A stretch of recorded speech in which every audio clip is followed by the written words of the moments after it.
Namaskar, I'm Harpreet Kaur and I welcome you all to our live and interactive online training program on development of online course. You are watching us right now on PM eVidya channels 6 to 12 and also on our YouTube handle NCERT Official. This training program is brought to you by Central Institute of Educational Technology, that is CIET NCERT. Today we are in day 1 of the training session and the topic that we are taking up is online course concept, need and scope. Well, right now there's so many online courses that are available to us and we do prefer taking such courses for necessary certifications. This training program, for example, is an online course for everybody out there. But what is the relevance of these online courses? Why they have become need of the hour? And why the training program under this umbrella theme is really essential. As you all know, it's a 5-day, 5-hour online training program, which means there is going to be an assessment on the last day of the training session, that is on day 5. If you score more than 70% in the assessment, you'll be granted a certificate. You want more details on the same, you can definitely log on to our CIET website. Otherwise, all the details will be shared with you on day 5 of the training session. Now, there's one more thing that I would like to share with all of you, and this is quite important because we all know that whenever it's a training program, we try to have interaction with our experts. You can also do that. Please feel free to disturb our speaker in the middle of the session.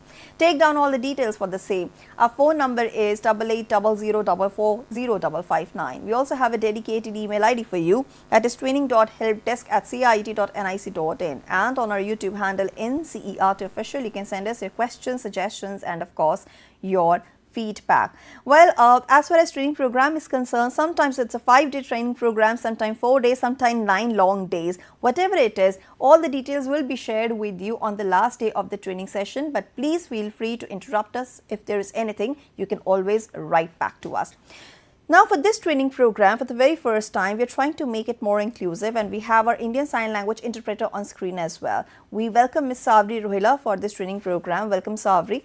And now it's time for me to welcome my guest for the training session. For day 1, we have with us Dr. Irene Silveira. Ma'am is Assistant Professor from Goa University, Goa. Ma'am, namaskar and very warm welcome to the session.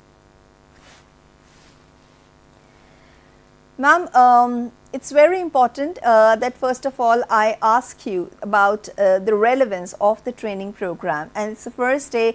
Also, post-pandemic things have changed drastically when it comes to teaching learning process, when it comes to dissemination of different courses. So I want to understand, why do you think it is important to have online courses? Why there is a need to develop them at the first place? And what do you think is the concept, need and scope for the same? So in short, I request you to share with us all the main points that you'll be stressing upon during the session. Thank you. So, hello participants, welcome to this session on online course. We are going to be looking at that answer and much more. As we know, educational courses have traditionally been associated with a classroom, a teacher, learners and learning resources. This meant that we had to be present at a fixed place and a time for the learning activities. But over time, some flexibility was offered through correspondence courses where handouts or books were delivered, assignments were returned. Then later, with widespread internet connectivity, further flexibility became possible. And today, we know that with the advent of technology, this has opened up classrooms beyond borders, helping learners to access education despite geographical hindrances and time constraints. So in this session, we will look at what is meant by an online course. We will see the context, the need for an online course. We will examine its main features and the changing nature of the teacher's role. And we will also detail 2 important approaches that you may have heard of, MOOCs and SPOCs. Right. So, ma'am, thank you so much for sharing this brief overview of the entire session, and now I request you to go ahead with your presentation uninterrupted. Of course, I will interrupt you and our viewers will interrupt you wherever they seem necessary, but whatever questions we will be receiving from the audiences in general, we will take them up by the end of your presentation. Over to you, ma'am. So today, information on virtually every subject is available online, right? So making anywhere, anytime learning a lived reality for most of us. People are specially drawn, we know, to content that is authentic, but also that comes from trustworthy sources. And most importantly, that adds real value to their personal and professional lives. This is where online courses find their relevance. Learners seek the flexibility that technology offers while still wanting credible, well structured knowledge from reliable sources. In most cases, the certification that comes along from a reputed institution serves as an added incentive. Isn't that so? Absolutely, ma'am. The demand for online courses is actually growing rapidly day by day. And during the pandemic also, we have seen that there was a massive rise in the development of different online courses, right? Right, right. Yes, we know that with the COVID-19 pandemic and all those lockdowns that were imposed to curb its spread, schools were compelled to strengthen their digital capacities, transition to online teaching. We remember when teachers and students were encouraged to use digital learning platforms like DIKSHA, Swayam, also form peer networks on WhatsApp, Telegram to exchange information and knowledge, right? But also, with many schools and students located in remote parts of India, accessibility to quality education remains a concern. And in this context, online teaching can play a crucial role in advancing the country's goal of universal education by providing quality education to learners even in geographically distant locations. Now, teaching during the pandemic had already accelerated the boundaries, this blurring of boundaries between traditional classroom instruction and online learning. We noticed that blended teaching learning models emerged. In the post pandemic era that we are in now, online courses are expected to remain an integral part of the education ecosystem. Furthermore, online courses enable interactive learning, supporting inquiry-based, discussion-oriented pedagogies. And with the adoption of student-centric principles, which are emphasized by the NEP 2020, as we know, online teaching characterized by learner autonomy, flexibility, is evidently poised for substantial growth. And I'm sure we know that most of the youth of today, of the 21st century, are deeply attuned to technology. This makes online learning especially appealing to the new generation of learners. And this is the context in which we are. So before we move further, I would like to ask you this question. What exactly do we mean by an online course? Ma'am, I feel that an online course is a course which we do through web or internet. Yes, simply put, it's just that. It's a course through the web, right? An online course comprises of a set of instructional experiences, all that delivered through digital networks to facilitate interaction, learning, and dialogue. Online courses include both synchronous and asynchronous learning elements. In synchronous learning, all participants are involved in learning activities simultaneously, often through live lectures or discussions. Asynchronous learning, on the other hand, involves delivering a series of lessons via web browsers or mobile devices, which learners can access anytime, anywhere, for greater flexibility and convenience. Generally, multimodal content is used, integrating text, images, audio, video. Now, typically, an online course is structured around 4 key components, followed generally by a final assessment. So, you would have e-tutorials in the form of pre-recorded lessons or live lectures, reading materials in digital text format, formative assessment activities to enable learners to self-check their learning, and discussion forums, facilitating both synchronous and asynchronous interactions. Ma'am, with so much to offer, we can see that teaching is really evolving. In what way exactly is it evolving for the teachers? If you can just throw light on the same. Yeah, sure. To fully leverage this online mode of delivery, we definitely need modifications in teaching pedagogy. We would need interactive discussions, student-led teaching, why not even the use of games, multimodal content, all this to increase motivation. Especially multimodal content can improve learner engagement through, videos, podcasts, interactive slides, rather than relying solely on, text and reading material. Besides, online learning also necessitates a rethinking of assessment strategies. Flexible or extended deadlines for assignments may be a very regular feature of evaluation in online courses. Additionally, team-based projects that involve collaborative problem solving and the use of creative and social media tools are likely to form an integral part of online courses. So, I would say that as teachers, we need to embrace technology in the classroom and upskill. Contrary to a traditional classroom, where the roles of the teacher and the learner were different, we see that here in an online classroom, it differs, it changes, and we need to evolve in that direction. So in a traditional classroom, generally the teacher was considered a sage on the stage and would transmit knowledge through lectures, right?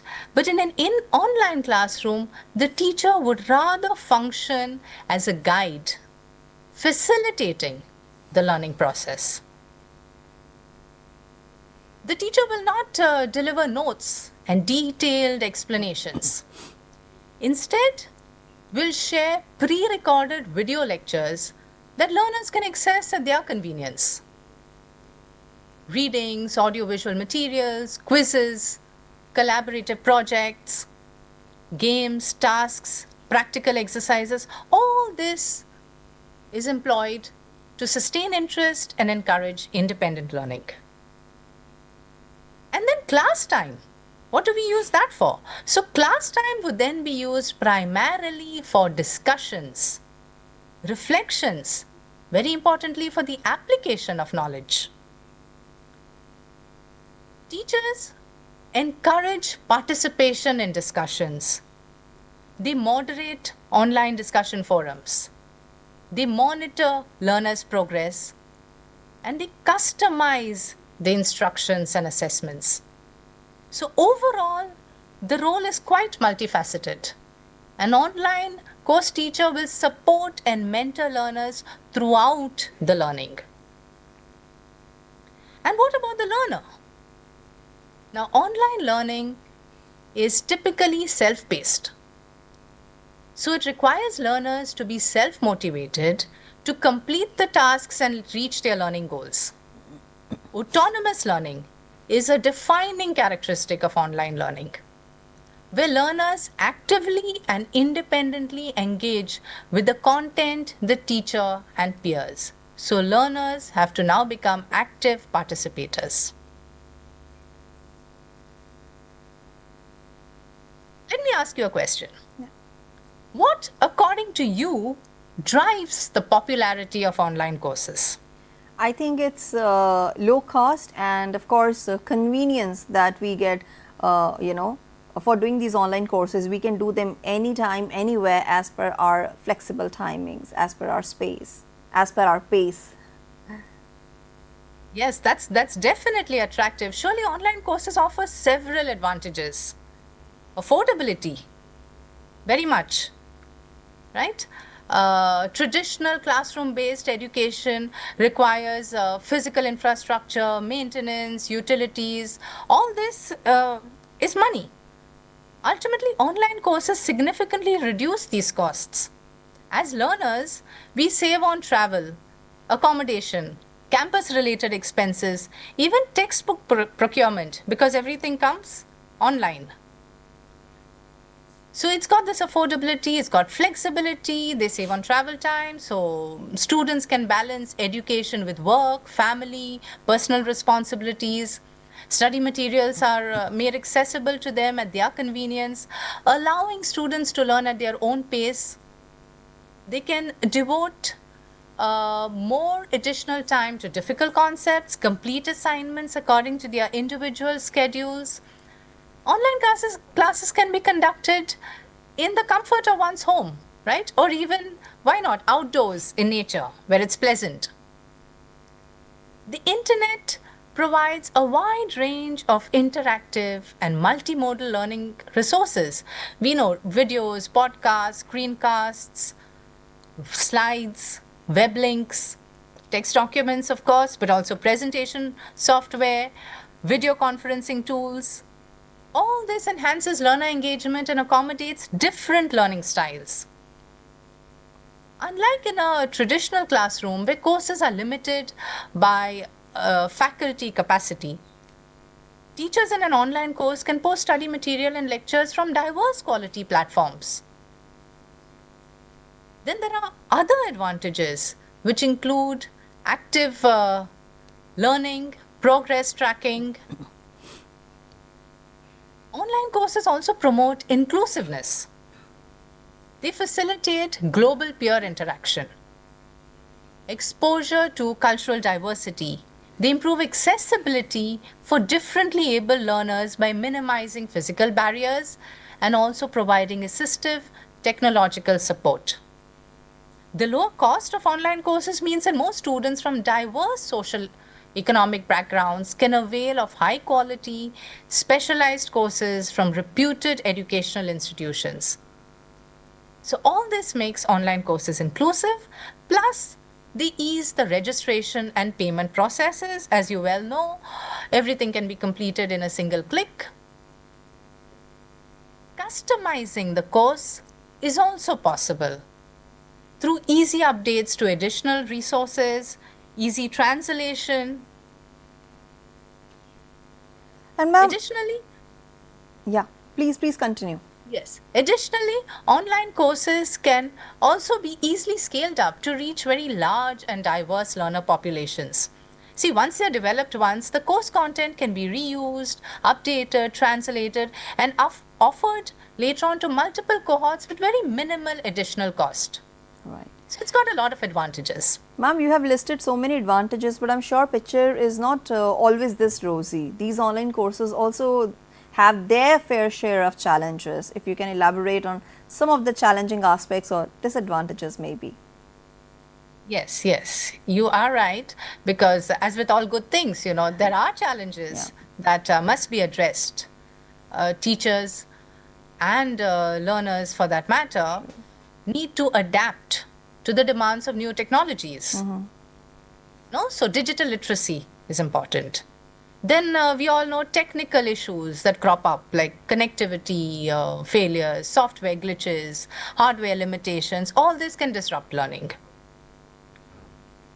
Generally, even online assessment is considered less effective than in a conventional classroom setting. Online teaching and evaluation methods differ from traditional class pedagogies, and they involve hence a steeper learning curve for teachers, because teachers now need to familiarize themselves with new techniques, so they need training. Teachers also need to be sensitive to and aware of learners' social needs, which may be overlooked in an online classroom setting because of limited human interaction. And despite the fact that we have chat rooms, discussion forums, and all this offers some degree of personal interaction, these conversations cannot fully replicate in-person classroom dynamics. And eventually, motivation can go down.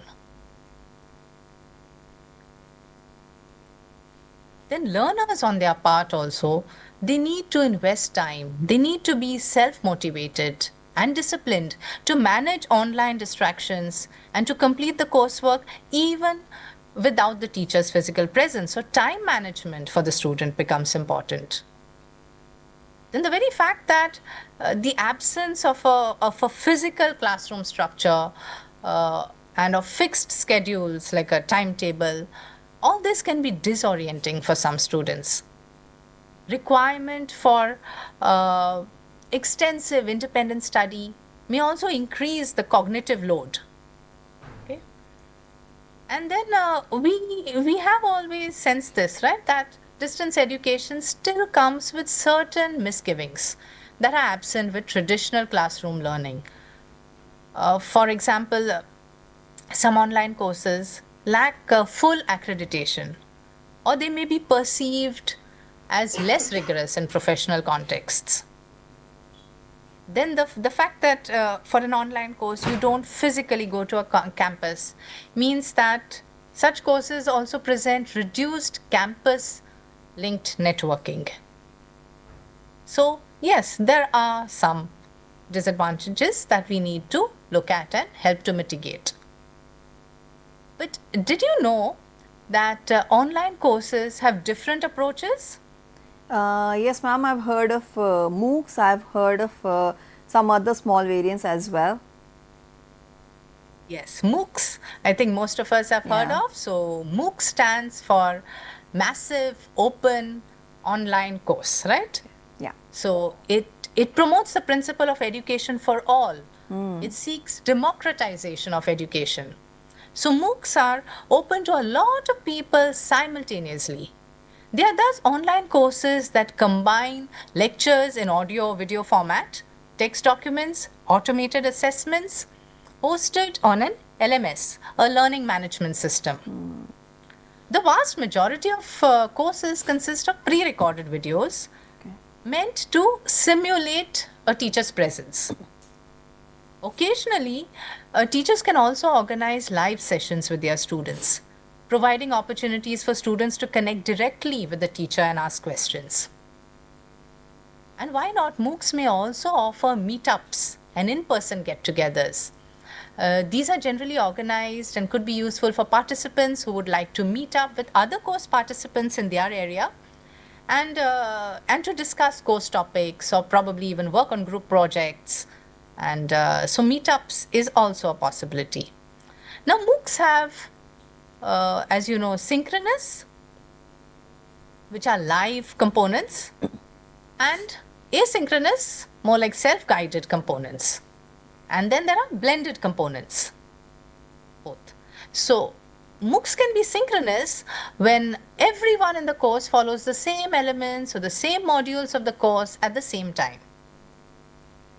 Or asynchronous when people can enter and take the course at any time. So if you look at any one given time, you'll have some people will be just starting the course, others may be partway through, some others may be finishing the course. A MOOC may be structured temporally, okay, with definite, well-defined start and end dates. In this way, by delivering course content in a very sequential manner, the MOOC can align with the goals of a traditional course with weekly classes. As you know, MOOCs offer certificates to those who have completed the course. But certification often has a fee attached. And that helps to have monetization of the course. Some MOOCs are paid, but there are many others that are also free. They may be free to audit, but they may require payment for examination and certification. We know Indian MOOC platforms of repute, right? Swayam and NPTEL. There are also several other MOOC platforms offered by various agencies. Well, that's quite interesting. You're sharing about MOOCs. I've heard of two terms, X-MOOCs and C-MOOCs. What is the difference between the two? Yes, so about X-MOOCs and C-MOOCs, you just go by the C and the X at the beginning to understand. So it's like this. C-MOOCs emphasize building communities through interaction and connectivity. So the C, they are connectivist MOOCs. They are based on the learning theory of connectivism, which emphasizes connection. So the power of networking with others, drawing on diverse opinions. focusing on end goals as the foundation of learning. So C-MOOCs often contain content and promote interaction through, for example, blogs or learning communities, Right. social media platforms. Participants in a C-MOOC, interestingly, often may take on a dual role of both learner and teacher as they share information and engage in joint experiences and discussions. Right. And This you're showing it environment could be like both. in your slide also, you're showing it very clearly, C-MOOCs and X-MOOCs, the difference between the two. Yes. Let me go into the X-MOOCs. So now the X-MOOCs, as you can see in the slide, it is extended. Okay. They focus less on interaction between students. They are more about exploiting the potential to reach a massive audience. So extended. So extended, massive, open online course. They're typically based on content from universities and other educational institutions. So it's more about the content. Contrary to the C-MOOCs, X-MOOCs are more based on, they are likely to be based more on a traditional classroom structure. They would combine pre-recorded video lectures with quizzes, tests, and other assessments. So if you want to differentiate between the two, I would say that X-MOOCs are more centered around the professor rather than around the community of learners. Right. So, what would you call the smallest variant of this online course? The smaller variant, I guess you mean the SPOC, right? Yeah. Yeah, this is an approach which emerged as a means to describe the reuse of MOOCs for complementing traditional on-campus learning. As you know, MOOCs are freely available to anyone with internet access. So like MOOCs, SPOCs are also online educational programs, but they are smaller in size, or they are serving a focused group.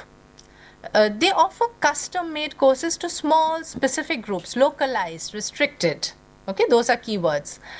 And SPOCs often use blended learning support to engage faculty and learners. So while MOOCs are open, SPOCs, we can say, are non-open courses with fewer participants who must meet specific requirements.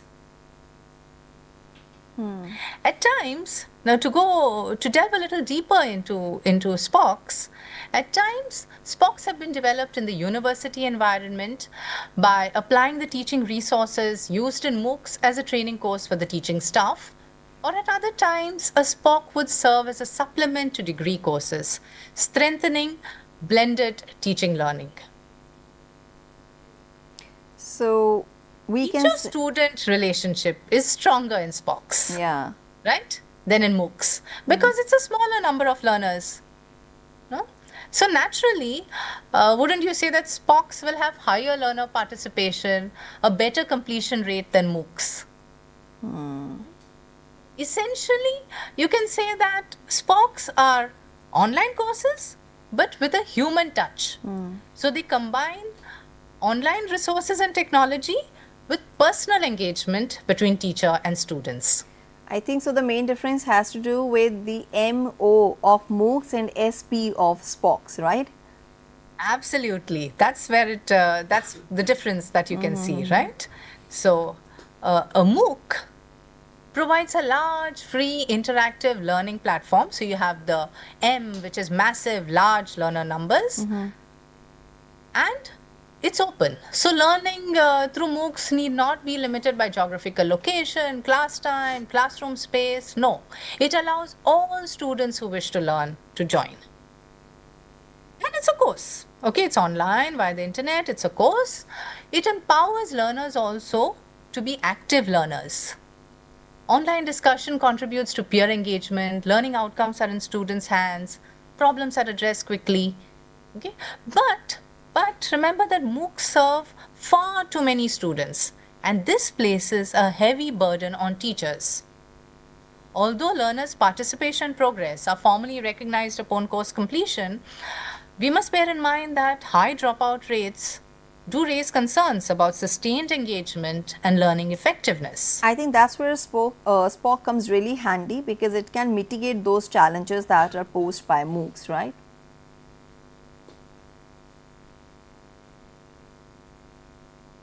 small, private online course is a revised model of MOOC that is considered to retain higher learner participation and completion rates. A SPOC is restricted, whereas a MOOC is open to all. But since learner numbers reduce drastically in SPOCs, that paves the way for greater teacher presence. Now, a MOOC, so to put it all together, a MOOC comes with many advantages, no doubt. We've seen it all earlier, right? Anytime, anywhere sharing of resources, active learning, multiple evaluation mechanism, cultural diversity through interactions with worldwide learners, because you meet so many people in that online forum. But it is often burdened also with increased teacher workload, as we said, credibility issues, and again and again we spoke about high dropout rates. All this because, of course, personal contact is less, interactivity. So discussion, reflection tasks are more difficult in large groups, right? So numbers also become a bit of a hindrance, those huge numbers. Now, SPOCs offer opportunities for feedback dialogues, pastoral care by teachers, and participation in activities facilitated in a face-to-face setting. So greater teacher involvement by adding a human dimension to the online course will bring in benefits in terms of motivation, a more personalized approach. You can afford to give prompt feedback. All this aids in learning quality and engagement. But yes, so these are good things with a SPOC. However, remember that the effort to retain students through greater teacher presence and the specialized nature of SPOC involves costs that would ultimately translate into higher course fees. So by reducing the number of learners, pressure on teachers is also reduced. But the focus on quality and interaction means that most SPOCs are not free. Since SPOCs cater to a limited number of learners, however, the learning resources can be contextualized. Then activities are facilitated by people. Real-time supervision is there. That way you can have customization. This close monitoring of the learner progress provides timely feedback, guidance in the learning process. So overall, SPOCs can create a convivial atmosphere. And all this is conducive to higher interactivity, more creativity, creative thinking, critical thinking. SPOC gives teachers the advantage of offering and adding flexibility to a regular course. Or even if they wish to supplement a traditional classroom with an online element, they can do it. But not to forget that on the other hand, SPOC does restrict access. So learning resources are restricted to that small group. Only those who fulfill the qualifying conditions or make the payment can access them. Right. Additionally, it does not benefit from the large-scale diversity of students, as in the case of MOOCs, where you have so many people from worldwide, right? Absolutely. We totally understand, ma'am, that when we talk about online courses, you know, we also talk about the change in pedagogy. We also talk about teachers who will gain from upskilling, you know, to meet the latest technological demands and adapt their pedagogies. So basically online courses have a lot of scope for teachers because change is happening, technology is so dynamic, and of course when we try to cater to the need of our diverse learners, we also change our teaching pedagogy accordingly. So that's a great thing, great platform for teachers as well. Correct. Yes. But we must remember, that's why we must remember in, you know, as a takeaway, that there are many advantages of online courses. They make education affordable, flexible, accessible, and inclusive. We saw that. Yeah.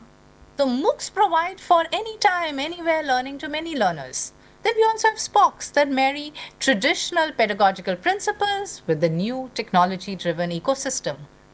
Through blended teaching, SPOCs actually are able to offer higher interactivity and personalization, as well as an attractive format that complements regular courses. In a way, they combine the best of both worlds, online and offline. So there are a lot of good things. There are a lot of advantages. And to conclude, I would say that we must harness the power of online teaching to achieve even further gains in accessibility and quality education for all. Well, Of course, as you pointed out, yeah. it's not that easy to be done at the drop of a hat, because online courses, they do involve modifications in teaching, and so teachers do need to invest time and effort in training. So teachers will gain from upskilling to be able to meet these technological demands and pedagogical demands. It is beneficial and important for teachers to know how to use technology and to shift the ways in which they organize and deliver course material. Absolutely, ma'am. Thank you so much for this wonderful presentation on online courses, concept, need and scope. You really elaborated it nicely. And now we are still left with 10 more minutes, and these 10 minutes I think we can have few question and answer session. You know, NEP 2020, when we talk about the policy recommendations, we know it encourages blended learning. It encourages a combination of offline and online teaching learning approach. Earlier in traditional, I would say, teaching learning process, it was more teacher centric, but today we are opting for student centric approach, where we are customizing the content, personalizing the content as per the needs and requirements of our diverse learners. As we know that some learn through visual aids, some learn through text, some learn through audio format. So basically we are moving on towards this era where we are trying to make our content really joyful. You mentioned about MOOCs, you know, these are massive online open courses. How you think that MOOCs aids active student-centered learning, keeping in mind the policy recommendations? Yes. So the policy, as we well know, recommends that now it is the student, the learner, who has to occupy the center place. No longer like in the days of old, where it was the teacher who was the great sage and who knew everything and who would stand there up on the stage and transmit knowledge, right? So now we have to shift the focus from the teacher to the learner. Online courses provides us a wonderful platform, because in an online course, like a MOOC, the whole focus is on the learner. The learner has to be active. Finally, the end goals are in his hands. He is responsible for his learning outcomes. Right. The teacher, as I said, is no longer a lecturer or a teacher of the times of old. The teacher is more like a guide, facilitator, you would say even mentor. I could even use words which have to do with sports, like coach, you know, who is there around to facilitate, to help, but not just as the provider of knowledge. The learner has to take a more active role. What happens in an online course? You don't generally have a teacher entering a classroom and just giving a big long lecture, Yes. right? Yes, there may be a lecture. There could be a video lecture, but even the video lectures are generally short. No, they are not going to be an hour long. So the learner will watch a video lecture. Soon after that, there'll be something that the learner has to do. So he's involved in actively. He's not just passively listening right. to the information from the lecture. So he will probably be asked to maybe answer a quiz, or a small little activity, take a short test, reflect on something, complete some exercises. So he'll be applying the knowledge that was shared via the video lecture immediately after that. So he'll be active. And furthermore, so while doing it itself, he'll get some feedback. He'll get to know if his answers are correct or no, because many of the quizzes are pre-automated, right? And should he have any doubts or something which he's not very clear about, there is then the discussion forum. True. So he can raise any doubts in the discussion forum. And that is really wonderful, because you have this forum where it's not just him and the teacher. See, in a traditional setup, if the student had a doubt, he'd probably put up his hand or go meet the teacher, explain, tell what his doubt is, the teacher would clarify. But here in a discussion forum, it's very collaborative. Yeah. You have him, the learner, you have the teachers, but you'll have also teaching assistants and other learners. And there is you don't have so much of a hierarchy. So he'll post his doubt. Somebody will answer him. Maybe it's a teaching assistant, but maybe it'll be another learner. And who knows, sometimes it won't stop at just a question and an answer with a clarification. It could develop into a whole discussion. So they could be discussing about some topic related to the course, giving in some other inputs, sharing about their experiences, giving insights from real life, like practically reflecting on that concept. That's right. And all this, mind you, not just with 2 or 3 of them, because everybody else on the discussion forum also has a view, has an insight onto it, right? So others are also benefiting. So all this online discussion contributes to peer engagement.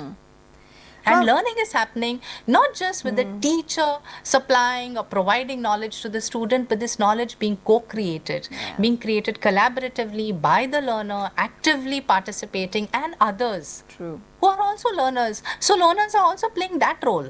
No?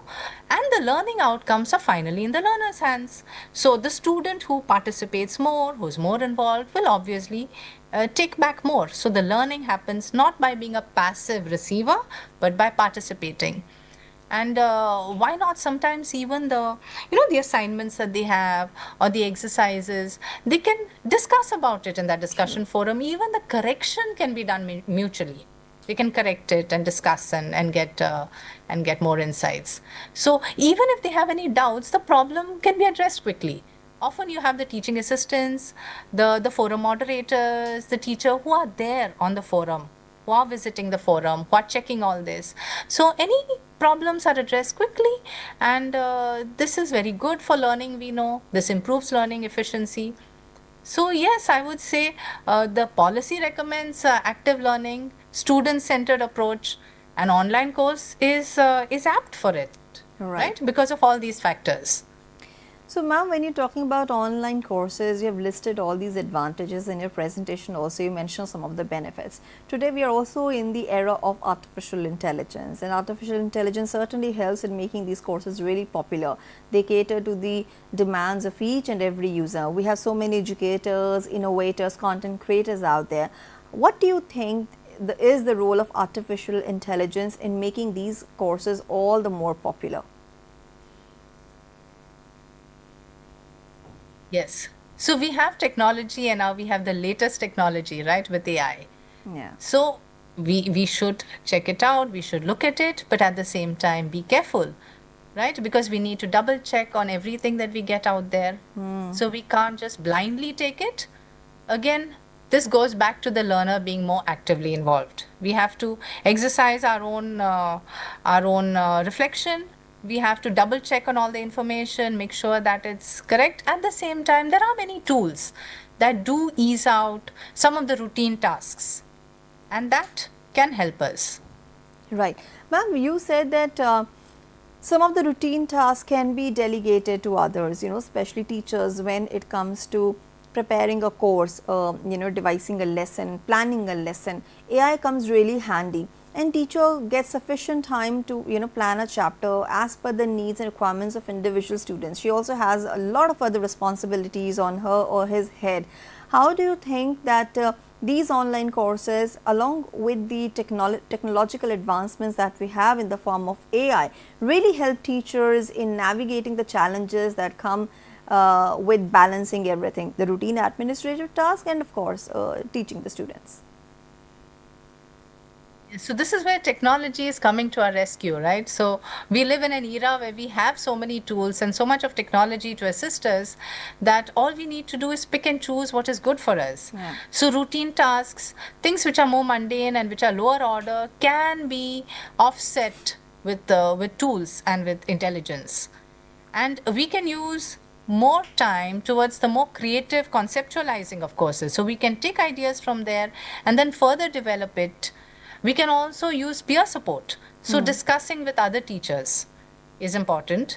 Discussing with peers, and also engaging, as you said, engaging other assistants or other colleagues along with us, because often doing an online course may be quite a task for someone to do single-handedly. So developing and having this network of like-minded people and collaborators that one can bank on, and people with different skill sets coming together and helping to create, conceptualize the online course, depending on what is the topic, and even preparing the activities, testing the activities, getting feedback for the activities, customizing them, making changes, monitoring the discussion on the forum, seeing how improvements can be made or even how things can be updated. Uh, all that is a Okay. lot of effort. Ma'am, when it comes, Technology is there, but yeah. yes, people also do help. Of course, people do help because the technology can't replace people. Now, I want to understand Absolutely. more about the inclusive practices. When there is an inclusive classroom, these online courses really make their mark, because students sometimes they're not a part of regular schooling. They study through unconventional mode, as in distance learning.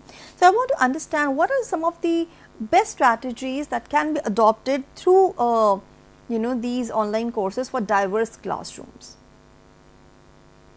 Yes. So for diverse, the best way would be to first and foremost use different kinds of resources, because we know all our students are not same, Yes. and we know about learning differences. So each one has a different style of learning. So not only text, video, but again, why only visual aids? Why not also audio aids? So all that, then even doing activities. Then we also have assistive technologies, right? So for differently abled learners. Yes. So make sure that we incorporate those in the resources that we develop or the resources that we share. Would definitely help and go a long way to make things, more inclusive for others. Right. Now, ma'am, we have almost reached the concluding segment of this day one session. I'm sure you have already covered a lot of things in the presentation. Even I have asked a few questions. But since it's the day one of this training program, it has set the tone for the days to follow. Is there anything that probably I have missed out on asking, but you would like to say, just to encourage all the participants out there to participate in this training program and take the maximum benefit out of all the themes that we are going to have in the days to follow? I think I would end by saying that one must enter this journey with a lot of excitement and be open to all the new things there. So one must be open to collaboration and open to embracing technology, even the part that we may feel hesitant about, to learning about new tools and then seeing how it can all come together in a beautiful synergy to come up with something different, which is our own, by which we can connect to learners and Right. connect to learners that are not just in our physical classroom. So that's a wonderful advantage. And yes, it may involve some navigation at the beginning, but we must embark on that journey. Absolutely. Online courses are a great saver, I would say, and with technology by our side, we can create some amazing content for all the students and all the stakeholders out there. It is also very important to go for joyful learning, which NEP 2020 also emphasizes on. Dr. Irene, thank you so much for your valuable inputs for day one session under the umbrella theme of development of online course. You talked about its concept, need and scope, and you definitely gave us some tips and tricks that are very handy for all the teachers or anybody who wants to create such online content. Thank you so much for your time and contribution. Thank you. Right. So viewers, now it's time for us to basically wrap up day one session where we talked about the online courses, concept, need and scope. This is the umbrella theme, for the training program, and we are talking about development of online courses. We know that there are a huge number of users who want to go for these online courses and want to get the necessary certifications. They are not just important to increase your knowledge, but also important for further employment opportunities. And today with technology, we have so many edtech solutions. We have great tools with us which can help us in creating a content that's amazing, fun, joyful, and of course, which is very, very inclusive. That's the most important part. So with this, it's a wrap. Tomorrow we will come up with another theme on the development of online courses. I'm sure you must be having a lot of curiosity, a lot of questions. In case you missed out on asking something during the live session, you can definitely email the same to us. Our email ID is training.helpdesk@cit.nic.in. And now let me tell you about what's coming up next, and here is the program schedule. In a short while from now, you can watch our sessions here where we will be talking about some positive habits that are very important for students, especially when it comes to practicing for examinations and otherwise. So please watch Sahyog. It's a program that's meant for teachers, students, and of course all the parents out there. With this, it's a wrap. This is me, Harpreet Kaur, signing off, and we'll join you shortly. Namaskar. Thank you.